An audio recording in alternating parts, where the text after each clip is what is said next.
Hello friends, मैं दीपेश सेखाड़ी एक बार फिर आपके सामने एक क्लास 11th का टॉपिक लेकर आया हूँ। अब 11th क्लास बच्चे पढ़ने लगे हैं, तो इसी के उसमें एक टॉपिक जो मैंने पहले लिखा था, बताया था आपको, assets. Today I will tell you something about liabilities. Liabilities का हिंदी मतलब होता है दायित्व। और दायित्व का आप अगर मतलब समझना चाहें लिटिल मीनिंग में, जो हमें देना है। तो एज अ कॉमर्स स्टूडेंट अगर आप अपने को बिजनेस मानेंगे, तो आपको जिस जिस को भी जो पैसे देने हैं, दैट इज लाइबिलिटीज। वो हमारे दायित्व हैं। अगर हम बैलेंस शीट बनाएंगे तो लाइबिलिटीज का अलग से कॉलम होगा जिसमें हम दिखाएंगे कि हमने किस किस को देने हैं। लाइबिलिटीज भी, कैपिटल जो है, जो पूंजी लगी है बिजनेस में, वो भी बिजनेस को देना है। देना है मतलब बिजनेस जो आप कर रहे हैं वो ये मान के चलेगा कि मैंने बिजनेसमैन को वापस लौटाना है। तो कैपिटल भी लाइबिलिटी है, लेकिन कैसी लाइबिलिटी है? वो इंटरनल, अंदरूनी है। इसको अगर हिंदी में समझे, आपके घर में अगर आपने किसी को पैसे देने हैं, आपने बिजनेस स्टार्ट किया, अपने घर वालों से भी पैसे लिए आपने और बाहर से पैसे लिए, तो आप पहले किसको देंगे? बाहर वाले को। वो एक्सटर्नल है। और आपने पापा से पैसे ले लिया आपने बिजनेस करने के लिए, वो भी आप मान रहे हैं कि दूंगा, लेकिन वो कैसा है? इंटरनल। तो बिजनेसमैन जो पैसे लगाएगा वो इंटरनल लाइबिलिटी, और जो बाहर वालों को देगा दैट इज एक्सटर्नल। बहुत इंपॉर्टेंट टॉपिक है। मैंने अपने इस वीडियो में बताना चाह रहा हूँ कि जिसको बेसिक कंसेप्ट आ गए 11th के, he can do anything.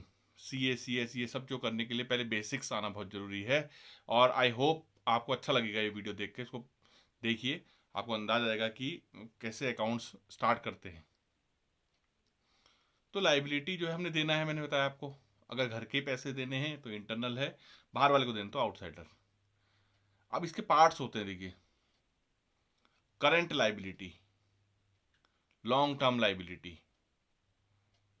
Current liability का मतलब ऐसी लाइबिलिटी जो हम रूटीन वर्क में रोज कर रहे हैं। अब रोज कैसे कर रहे हैं?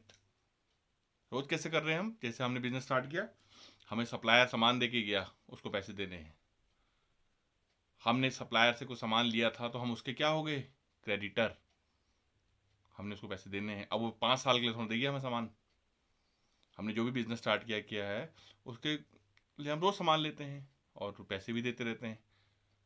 तो 1 साल से कम में देने हैं वो पैसे, करंट लाइबिलिटी। इसको क्या कहते हैं हम? Current liability. करंट क्यों है वो? क्योंकि हम उससे डे टू डे बिजनेस अपना फॉलो कर रहे हैं। अभी आप लोग नए हैं क्लास 11, तो इसको बहुत ध्यान से समझना है कि लाइबिलिटीज, एसेट्स क्या होते हैं। एसेट्स मैंने पहले बताया था।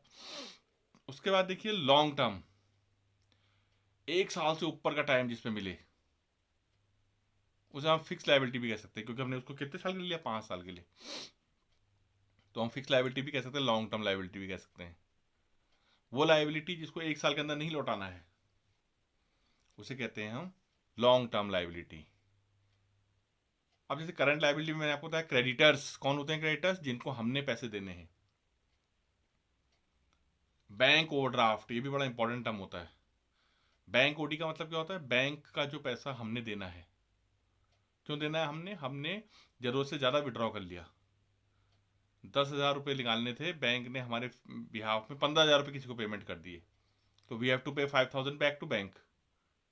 तो ये भी करंट है, बैंक तो ले लेगा। जैसे ही आपके अकाउंट में थोड़े पैसे आएंगे, क्विकली ले लेगा, वो छोड़ेगा नहीं बैंक। तो वो करंट लाइबिलिटी है। आउटस्टैंडिंग, ड्यू बट, इसका मतलब होता है ड्यू बट नॉट पेड। आपने किसी से काम करवा लिया, पैसे नहीं दिए, या आपने बिल्डिंग रेंट पे ली, आज तक नहीं दिए पैसे, आउटस्टैंडिंग। ये भी कैसा लाइबिलिटी है? Current.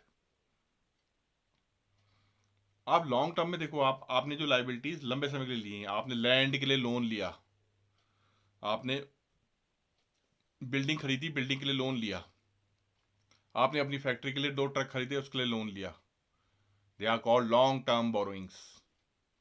Long term borrowings is a long term liability. लंबे समय बाद देंगे उसको, इसलिए वो क्या है? Long term liability. Debentures, debentures क्या होते हैं? जो 5-6 साल के लिए आपने लिए हैं किसी कंपनी के डिवेंचर्स, एज अ लोन दिया है कंपनी को पैसा, उन्होंने आपको डिवेंचर रूपी सर्टिफिकेट दे दिए। ऐसे आप भी ले सकते हैं किसी से, तो उसे कहते हैं हम लॉन्ग टर्म लाइबिलिटी। आपने किसी आदमी के डिवेंचर अपने वहाँ रखे हैं, या आपने किसी को अपने डिवेंचर दिए हैं, तो वो आपको देने पड़ेंगे पैसे।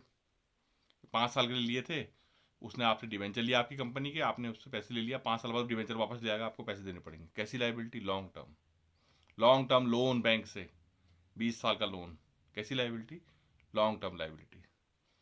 तो लाइबिलिटीज और एसेट्स का रिलेशन यह है कि जितने एसेट्स हैं उतनी लाइबिलिटीज भी होनी चाहिए, तभी आपका बिजनेस चल पाएगा। अदरवाइज आप बिजनेस चलाने के काबिल ही नहीं रहेंगे, क्योंकि आपके तो पैसे ही नहीं इतने। तो ये मेरा एक छोटा सा वीडियो है जिसको आप देखेंगे लाइबिलिटीज का मतलब क्या होता है, जो हमने देने हैं। करंट लाइबिलिटी भी हो सकता है और लॉन्ग टर्म लाइबिलिटी भी हो सकता है, इंटरनल लाइबिलिटी भी हो सकता है और एक्सटर्नल लाइबिलिटी। जो बाहर वाले हैं सब एक्सटर्नल, लेकिन लाइबिलिटी के पार्ट्स हैं। कैसे पार्ट्स हैं? लॉन्ग टर्म है, शॉर्ट टर्म है, वो हमको देखना पड़ता है क्वेश्चन के हिसाब से। Bank OD short term, outstanding short term, bank overdraft short term, जो हमने देने हैं 1 साल के अंदर, they are called current liabilities. Long term के लिए जो होते हैं, they are called long term liabilities. तो इस वीडियो को देखिए, अगले वीडियो का फिर इंतजार करिए।